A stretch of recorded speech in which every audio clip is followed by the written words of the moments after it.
Welcome. This is Knowing with Mnemonics.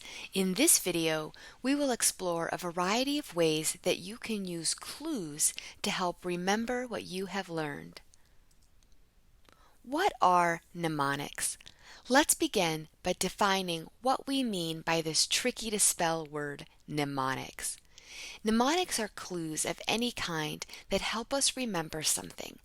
We can associate information with an image, word, or sentence to help us recall it more easily. For example, mnemonics could use acrostics, rhymes, chunking, acronyms, method of loci, alliteration, visual images, or even jokes. Next, let's take a closer look at how some of these learning tools might work for you. Use an acronym to remember by making a word out of the first letters of all the key words or ideas you need to remember.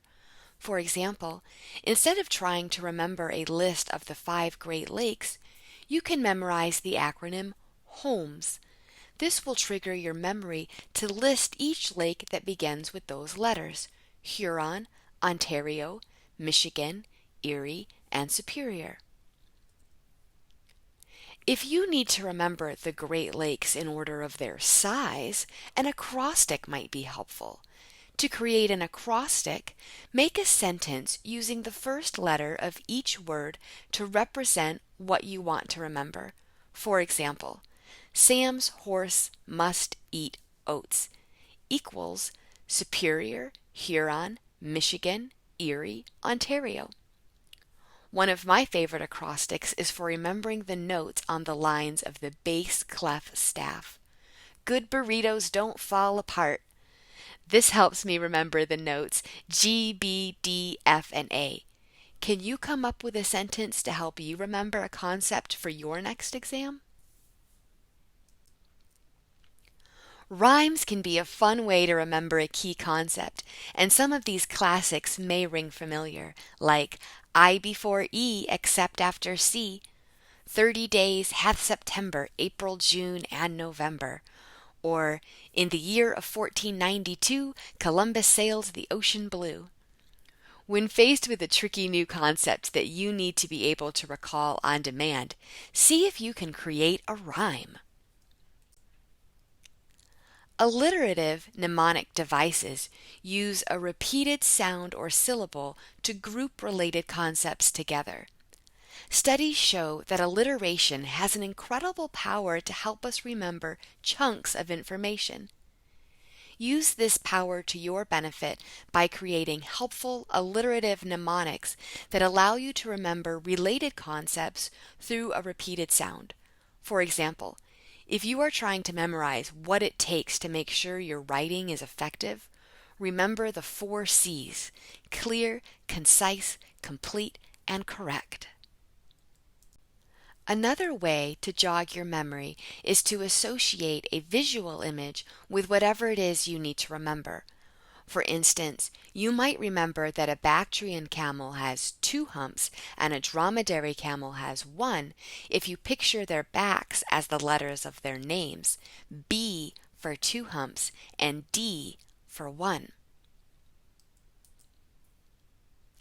Similar to recalling a visual image, the method of loci strategy works by imagining the things you want to remember as locations along a familiar route or arranged in a familiar place. This method can be especially useful if you know you will be tested on the concepts in a specific location. For instance, you could create a method of loci mnemonic by imagining each of the concepts you need to remember on the test sitting in a specific place in the room where you will be tested. Associate the speed of light with your desk lamp and the speed of sound with the speakers on your computer. Then, when you look at these objects or think about them, you can more easily remember the concept you associated with them. If you need to remember a series in a particular order, try placing them along a familiar route. For example, place each of the planets in order along a route from your house to work, associating each one with a landmark along the way. Then, when you can't remember what planet comes after Earth, You can think of Mars sitting next to that big red stop sign at the corner where you turn along the way. Try breaking the information you need to remember into smaller, manageable chunks. We often do this already when we need to remember a phone number. Instead of remembering a string of 10 digits, it can be easier to remember a chunk of 3 numbers or 4 numbers. Finally, a fun way to help remember an important concept is to turn the idea into a joke. For example, have you heard the one about a neutron who walks into a bar? He asked the bartender how much for a drink, and the bartender replied, "For you? No charge." A joke like this one is good for a chuckle, and it can also help you remember that a neutron has zero charge, while a proton has a positive charge, and an electron has a negative charge. Try making jokes out of your learning material. You might just earn a laugh at the dinner table as well as improve your next quiz score. Remember, we are always here to help. Visit the Learning for Success Center to learn more about study skills and strategies you can use to succeed in your classes.